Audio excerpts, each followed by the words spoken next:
Go for it. Okay. So this speech is about the Great Escape from Alcatraz. Ever think about the skills it would require to break out of a high security prison? The infamous escape of June 11, 1962 may have been the only successful escape from Alcatraz Penitentiary. In this speech, I'll provide you information about the prison itself, the 3 escapees, and their infamous escape. Alcatraz Federal Penitentiary. It's 1.25 miles off the coast of San Francisco, California, operated from 1934 to 1963.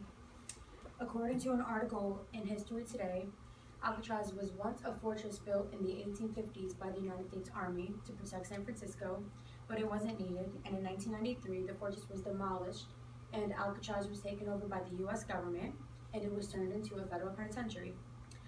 It was considered inescapable, so it held the most dangerous of convicts.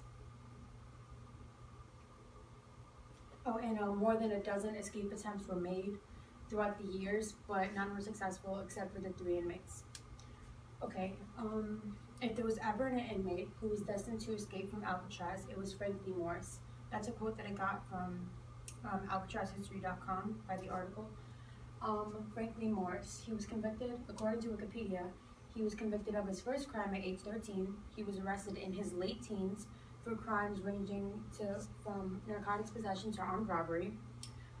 He escaped from Louisiana State Penitentiary, and before that he served time in Florida and Georgia.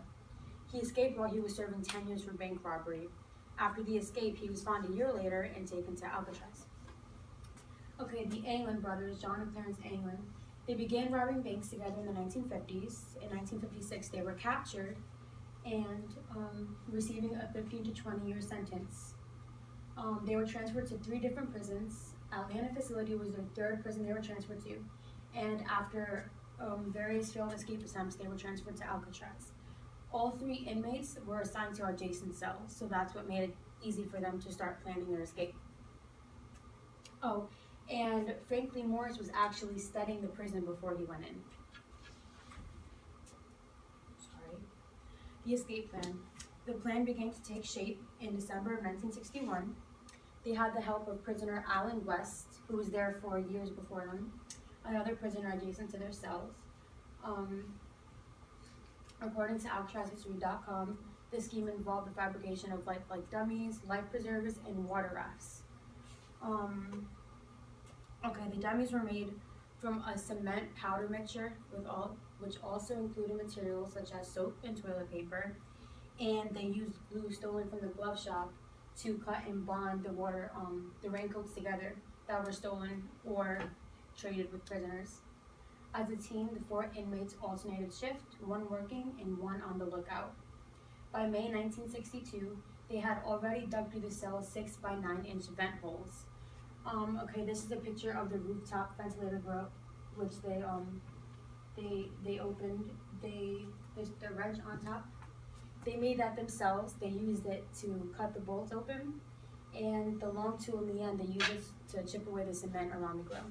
And that is a picture of Frank Morris's cell and how they escaped. Also, they made, most of it was just handmade tools.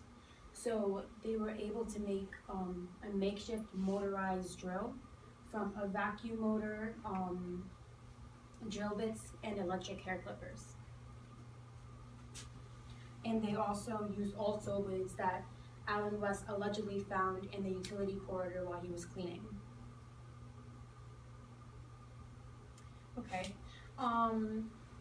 Through years of research, investigators concluded that Frank Morris and the Anglin brothers died trying to make their way across the San Francisco Bay. A fun fact, in all, 36 men made a total of 14 escape attempts during Alcatraz's history. Of these, 23 were caught, 6 were shot and killed during their escape, and 2 drowned. The remaining 5, including Morris and John and Clarence Anglin, went missing and were presumed drowned. And that's my sources.